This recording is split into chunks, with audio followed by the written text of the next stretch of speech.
Thank you for being with us tonight. We're bringing back a very, very clarion word from one of the insiders in Washington, D.C. We've got more questions, and he certainly has the answers to some of the things that you're wondering about right now. Say a word of prayer for him and his family. He's taken a chance to come on our channel and share with us, but he's doing it as a Christian, as an American, and as a patriot. Let's welcome him back right now. I understand there's 27 states that have simultaneously declared an invasion of the United States, and they've pledged their National Guard to help support and defend our borders. Can you add something to that? Well, what I can tell you is, yes, there are 27 states that are supporting Texas in this endeavor, to help squash the drug trafficking, the sex trafficking, the illegal crossings of the border as much as possible. Now, with these 27 states, I believe there is 3,700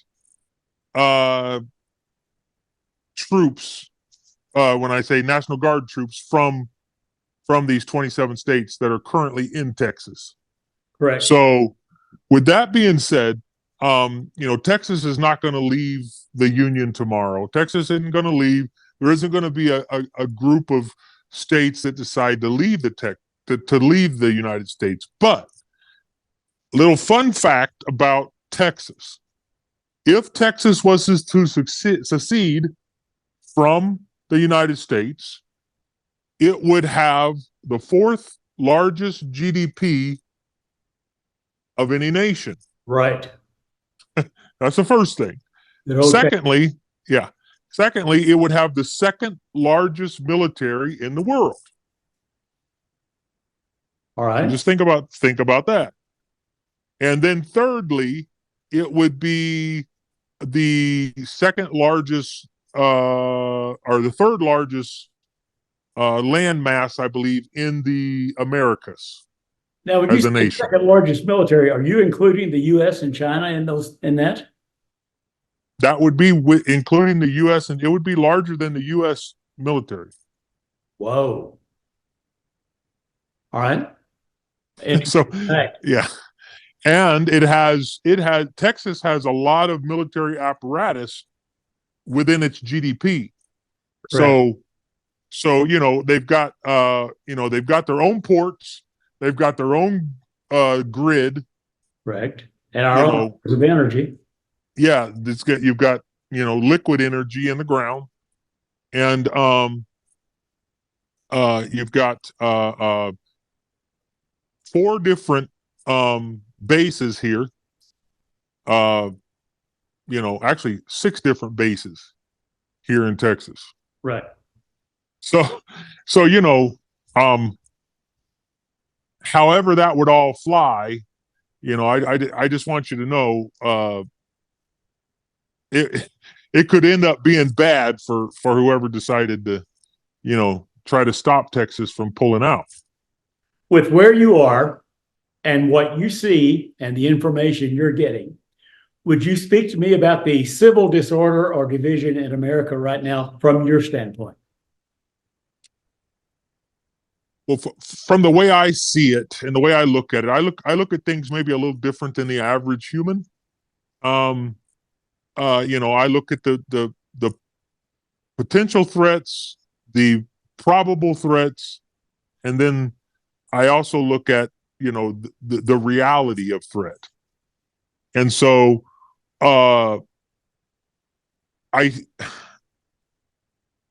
there's always people that want to divide the nation. They want to divide the nation along color lines. They want to divide the nation along religious lines.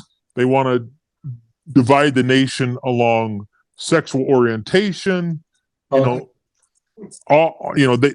want to continually create havoc in our world today. And so you're always going to have them, and they've always been with us according to the Holy Scriptures. Right. So and they will always be until the end of time. But what we're seeing today is a hyper intensive um, socialistic uh, uh, tip of the spear, so to speak.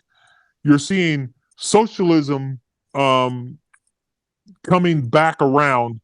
You know, we had forms of socialism in the 1960s, and then, you know, of course, I was born in the 60s, but I had to study the 60s. I had to study socialism and study, you know, the flower power and all that stuff, how that was actually, that was driven, you know, by ideology, you know, to disrupt the United States.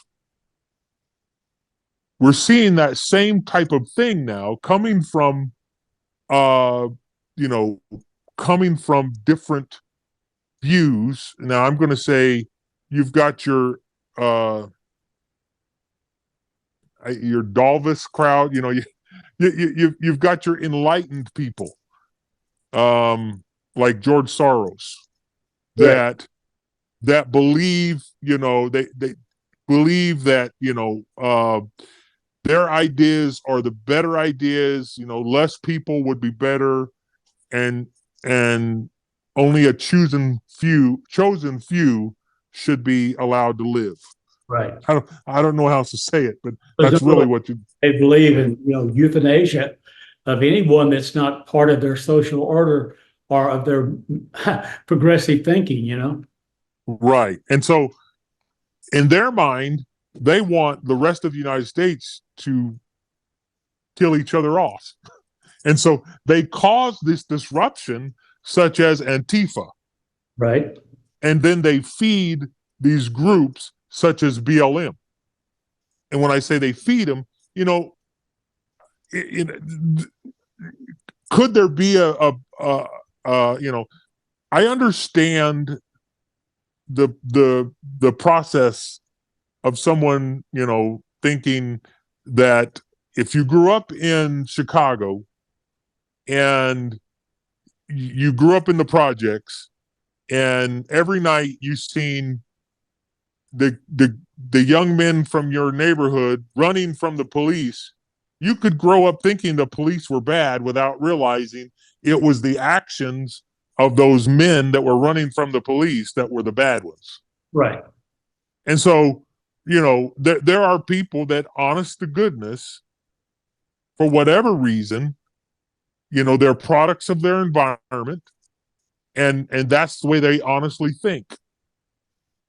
You know, and that's always going to be with us. So you have people like George Soros that take that, and there's no other way to, I'm going to say, ignorance, and I don't mean it in a bad way. I just mean ignorance of what's really going on and what's really happening, Right. and they exploit it.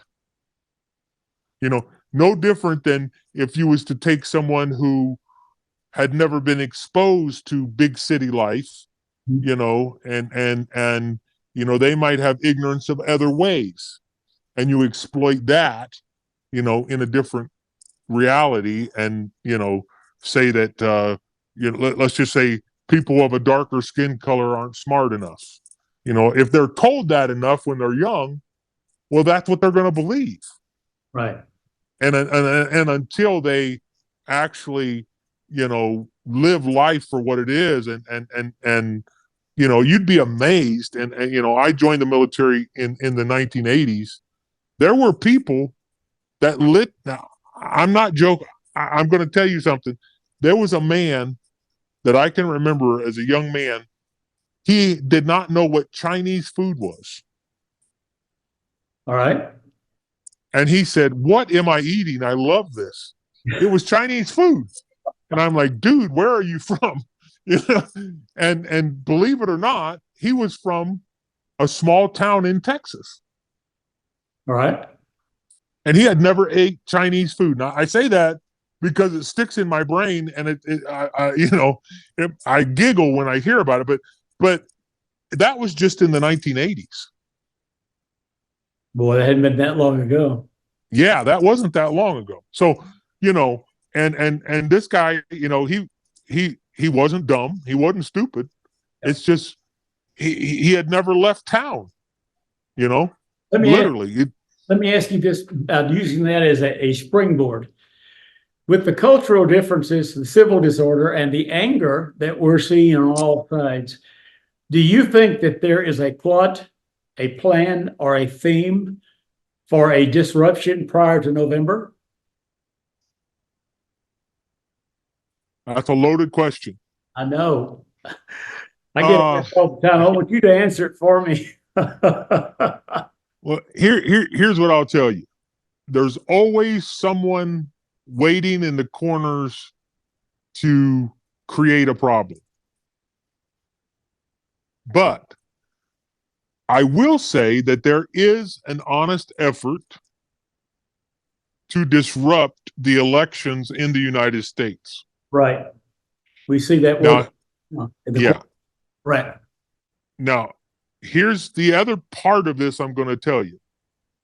You have monies coming in supporting these court cases from outside of the United States. Right. And we need to be smart enough, and I say we, US citizens, need to be smart enough to understand that someone is funding this. Right. There is someone behind this. And if we, you know the old saying, follow the money. If Right. we if we would, you know, turn off our ideology of I'm a Democrat or I'm a Republican, if we could turn that off for 2 minutes and say I'm an American, what is going on with my election, we might be surprised at what we can solve. Well, yeah, America's always been able to rise to the occasion if they knew the truth. But what do you think about the debacle that we're having with our major media right now and only giving a partial side to any equation? Well, it's funny you should say that. Right before you and I started talking, I was watching a clip from Newsmax about a certain reporter that has been let go from ABC because of her reporting on the Hunter Biden laptop issue. Really? Yes. Now I'm going to interject something here real quick, and then I'll let you take it back in. You hear Congressman Biggs went on CNN, which I have no idea why he would do this, and he talked about, oh yeah, my colleagues in the House, they jumped on this report of a FBI leaker, and that FBI leaker, that now they're trying to say he doesn't have any credibility. The funny thing is, Mr. Comer, who's in charge of the House committee, Mr. Comer was not even allowed to know who this FBI whistleblower was. They didn't interview this whistleblower guy. So it's kind of funny that you got all of your media apparatus and you got the White House saying, "Oh, look at you guys! You listen to this FBI guy, and he's not, he has zero credibility." Well, the problem is they were never allowed to talk to this guy, but the news isn't letting that out. They're preempting any information that would come forward. Right. They're just trying to make it look good for Joe Biden. But in reality, the case that the House has built against Joe Biden was, admittedly so, it was started because of Senator Harkin said he got a tip from an FBI leaker. But that's all the further it went. Now, I know Senator Harkin. Right. And he did get a tip. And he did get a copy of the laptop. And he did confirm the validity of the laptop. but but there it has nothing to do with this credibility of this leaker, because the leaker was never allowed to say anything. Right. Am I to understand that the case that they have built right now has nothing to do with the information given by the leaker, but also was given by, I'm going to say, the partners in Burisma scam and all of the other shell companies that were put together, and that they built the strength of this case on information that they've got from 3 or 4 different sources? Okay, well let's just start it by this way. The case was built on fact. Right. And then it was built on fact, and then it was collaborated with testimony. Right. So we knew from the document that Harkin shared with us 18 months ago now, I believe it was, that Joe Biden's nickname was the big guy. Correct. Okay. We knew that Joe Biden was the big guy. Now, through testimony, we have been able to connect the dots that, yes, it is Joe Biden who is the big guy. Now, through a $200,000 check from a CCP source. Now, for our viewers, that's the Communist Party, yeah. So, from a CCP source, Joe Biden's little brother was paid $200,000, and the very day that he was paid $200,000, he wrote a check to Joe Biden for $200,000. Right. Now, remember, Hunter Biden's business partners, the one that testified against him, said that Joe was owed 10%. Correct. 10% of $2 million, which was spoken of in paperwork, is $200,000. I mean, it doesn't take a rocket surgeon to figure out that the dots connect. Right. So just I'm going to lead you down a path here, and then I'll let you take it where you want to go. When you had this special prosecutor say that Joe could not be tried because of his memory, that basically he was non-functional. Right. Yeah, I'm being nice, So that they were setting Joe up to have a soft landing from where this case is going. Correct. And so, don't be surprised if all of a sudden there's an announcement that, Joe is not well enough to stay in the race. And that's a whole nother story. You think they'll pull Article 25 on it? I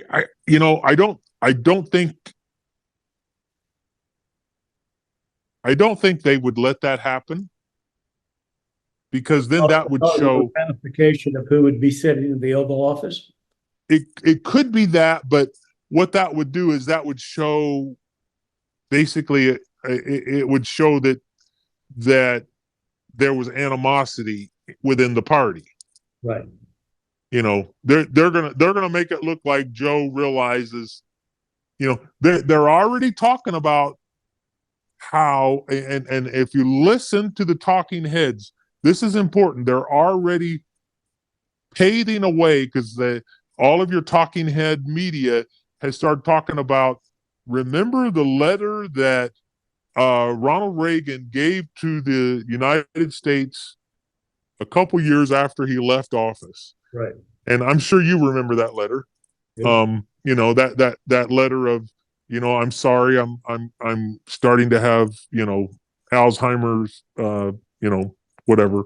Onset dementia, So Alzheimer's. Yeah. yeah, right. So um, now whenever you have, we call it the echo chamber in media begin to share those type of thoughts, they are prepping the battleground. Right. They're seeding for something to happen, and that's exactly what's going on right now. So So you're there, saying when we hear ABC, NBC, CBS, MSNBC, and CNN all quoting the same words, that it's a preparation for the next move. yeah, it is, and remember, Fox isn't too far behind them. Okay, Right. I understand. There's not that many conservative news outlets, and I'm not a fan of the board of Fox, and Mr. Ryan is a rhino. So I'm just going to leave that there and let you pick up the pieces off of that one. I'm not touching it right now. Yeah, but so don't think that all of that is said for naught. All of that's said for a reason. They've prepped the ground. Now, who is it going to be? Well, you see Newsom. He's talking about every other state except for his own. Right. His own is a debacle and a mess. Yet he's trying to say if Kansas City had stronger, stronger gun laws, then it wouldn't have happened. A shooting at the, Right. But now he's got egg on his face because guess what? The gun was found to be stolen. Wow. Well, So let me there you go. Yeah. focus in for everybody that's watching. Newsom is the nephew of Nancy Pelosi. The Browns, the Pelosi's, the Newsoms, and the Getty family have ruled over California for 50 years. They just changed seats. And Dianne Feinstein was part of that crowd. California did not get to where it was by accident. It got there through a very intricate and a very political driven family that wanted total control. So nepotism took over the very high echelon of California, and that's how you wound up with Newsom and Getty and Brown and Pelosi and all of them in the mix. Well, and who was their last Republican governor? Ronald Reagan, wasn't it? Oh, No, wait, it's by Schwartz. Arnold Schwarzenegger. Schwarzenegger, right? But look who he's married to. Republican in name only, right? Yeah. He's married to a Democrat family. Yeah, he was married to. Right. Yeah. So that should tell you something. Yeah, I would say that Ronald Reagan probably, honestly, was the last true Republican. yeah, Republican. And my goodness, that was a long time ago. So before we go too far down the political track, America suffered an outage. AT&T phones went down, the towers were shut off. You had T-Mobile and Verizon and different ones that could not give service. And now Homeland Security and the FBI are looking into that outage because it affected the entire United States. Could you add anything to that other than what we're getting over the news? Well, here's I don't know if you know what CISPA is. Yes. Okay, so CISPA is the agency, part of Department of Homeland Security. It's a specific agency that studies and protects infrastructure from cyber attack. Right. We knew, and I say we knew, the government knew there was going to be the possibility of sun flares this week, and there's actually scheduled, supposed to be some more. Yeah. Now I will tell you that as technology moves further on, we rely on a lot of tech. The old switches and wires that AT&T used to use have been replaced by line of sight, digital switches or switches that are not hardwired in. It's all transmission oriented. Yeah, and so when there is a sunspot, now a sun flare, basically it's the sun hiccups some gas. It's just like if a human has a hiccup, you hiccup some gas and you have an explosion which sends out, the sun is radiation, sends out radiation across wherever, and it disrupts communication. So that's really what we're dealing with here.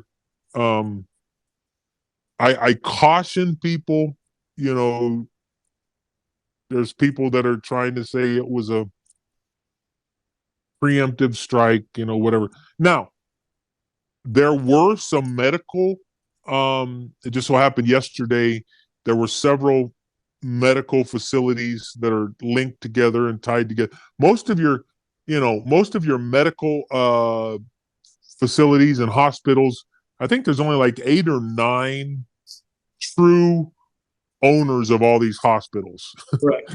They own all these hospitals. So they're all linked in infrastructure in some way or another. And so you'll have 2 or 3 or 4 major hospital chains go out because someone hit them with a cyber attack. Yeah. Or someone hit them with malware or malware. Malware. And yeah. And so, that happened to some medical institutions 2 days ago. And so you've got people conscrewing, or, they're trying to put these 2 events together. One is honest sunspots. The other one is a malware attack, probably from either the Soviet Union or from the CBP. Right. I just said this. They did it like a Trojan horse thing, that the sunspots were coming, so they jumped in real quick and tested their equipment. It could be. I mean, there's programs out there that show you the United States gets probably 2 million infrastructure hits per hour on a daily basis. Really? Yes. And so there's actual people that are trying to do everything to disrupt everything from a public utility to a hospital chain to a fast food chain if they can, because they're trying to get, the fast food chain. What do you think they would do from there? Well, they want to get credit card information. Right. Why do you want to get credit card information? Because so you can exploit the consumer. And then you got the medical, you got these hospitals where you tie up these people's electronic medical records, and they have to be, there's people that need surgery, so they need the medical records immediately, and so the hospital pays millions of dollars to release the records. Right, the ransom. Yeah, only to be attacked again down the road. But even the IRS was attacked. I mean, it's not like they're attacking, Whataburger or, one of the other chains like that. But they actually hit the IRS and got information there 6 months ago, 8 months ago, didn't they? Oh, yeah. I mean, it happens to every government agency. I mean, where I live here in Texas, somewhere between Oklahoma and Corpus Christi. I'll say Mexico. Yeah. Our government, we have a centralized government identity that pays our water, gas, and electricity. We're one of the only towns in Texas that have that. And we got hit with malware. and and it shut us down for like 4 months. And so we just kept getting the same amount on our bill for 4 months. Whether we used more or less, we got the same amount until they figured out how to reconstruct the records and how to read the meters and all that again to get us all back on track. So you're saying that what we had was a combination of what could be a cyber attack along with sunspots that were released simultaneously.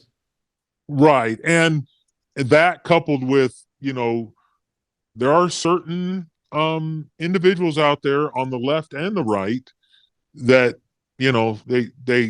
they look for anything to give them clickbait, Right. when I say clickbait, they're trying to get their numbers up on the internet or Hey, on, brother. yeah. Well, let me ask you this in closing. You and I both know where we each stand on being prepared for what could and will probably happen. Could you have one word of advice to our audience today about preparing for the future? Well, I'm going to say two things. One, get yourself right with God. I couldn't leave without saying that. But the second thing I'm going to tell you, it doesn't hurt to have, maybe 3 or 4 days worth of food for your family. You can get some pretty inexpensive, go buy you a case of beans and a bag of rice and, store you up maybe 2 or 3, gallons of water here or there and stick it in the back of a closet and rotate it once every several months. It doesn't hurt to have that there. Beans and rice will feed a family for a while. Right. And, you got to have good water, but you can also, there's things out there where they've got filter straws that, literally you can stick a straw with a filter on it into a mud puddle and drink it and not worry about getting sick. So there's these type of things that are out there. They're fairly cheap. You can get those. Now, if you are trained and you're able to handle a firearm and you have a place to lock it and store it, I recommend the possibility of a firearm. I recommend some way to maybe protect your family. I'm not saying go out there and get a submachine gun. I'm saying go out there and get something that might protect you and your family from someone who may not have prepared and they want to come take your stuff. Right. So, I always tell people that talk to me about prepping, having the food, weapons, medication, ammunition is one thing. Being able to keep it in times of crisis is something else. So that's true. That's true. And, the way I look at it is, I'm going to have enough for my family and maybe my neighbor. And why do I do it like that? Because I don't want to have it's just like you don't want to be the only house with the power on if all the power is off in the rest of the neighborhood. The only light in the neighborhood, right? Yeah, because you're just inviting yourself to be, infiltrated, so to speak. Yeah, so just be wise. There's ways to prep. You don't have to spend a lot of money. You don't have to, and here's another thing. Don't put it on Facebook. Correct. Don't paint a target. Yeah. Right. Right. Don't say, hey, I've got a year's worth of jerky in my house, whatever. I know that sounds funny, but, there's people that they share exactly what they got. And so if I'm a bad guy, guess where I'm going if something happens? Right. You're right. Yeah. Well, listen, I thank you so much for taking the time to be with us, and your words of wisdom and insight. I think it's going to be an inspiration to the entire audience that follows us. We'd like to plan to do this a little later down the road. A couple of other things that I want to talk about. We're just out of time right now. But thank you so much for coming on, and thank you for sharing with us. We really appreciate it. Well, thank you, Paul. And, pass on my wife and I's love to your family, your wife, and all our friends there, and just remind everybody that the only hope that we can really hang on to is that in Jesus Christ. And Jesus tells us to be prepared. He tells us to not be found wanting in winter. So, let's make sure we're taking care of our family, and be prepared to maybe help our neighbor if we need to. But we know the only true hope is in God. Amen. Amen. Thank you very much. Yes, sir. You have a wonderful night. All right, buddy. Take care. You too. Well, there you have it. Words of truth from a man of faith, a real patriot, and a real Christian. Standing up for America, standing up for the truth, and sharing with you the things that he has been exposed to himself. This is not a novice. He's not a sensationalist, but he is a man of God that has information that he felt would help you in making decisions. We want to thank him for that. We want to thank all of you for being with us, making this possible. Those of you that follow us on the HIM channel, we would like for you to click on the QR code that you're seeing on the screen. This will take you to our website. There you'll find books that I have written, CDs of Sharon's music, and an opportunity to donate and help us on a weekly or monthly basis. We need your help. We have a gentleman that's on board helping us with the equipment and helping us with the programs, a godsend.